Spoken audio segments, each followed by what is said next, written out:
أعوذ بالله من الشيطان الرجيم. بسم الله الرحمن الرحيم.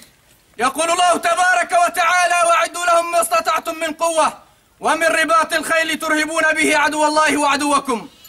تم بعون الله تبارك وتعالى تشكيل لواء درع شباب محمد صلى الله عليه وآله وسلم، ويقود هذا اللواء القائد العسكري زكريا الجمعة، والقائد الميداني أحمد الإبراهيم أبو قتيبة. وضم هذا اللواء كتيبة درع شباب محمد وتجمع كتاب الحرية. القائد العسكري الملازم أول محمود المحمود، والقائد الميداني ياسين الإحمادي. ونعاهد الله تبارك وتعالى أن نكون جندنا أوفياء للدفاع عن الأرض والعرض بإذن الله تبارك وتعالى، وأن نصون أرضنا حتى أن ننتصر على هذا الطاغية. ونتوعد لك بإذن الله يا بشار لن نتوانى ولن نتراجع حتى أن نأتي إليك إلى بلاد الشام. تكبير! الله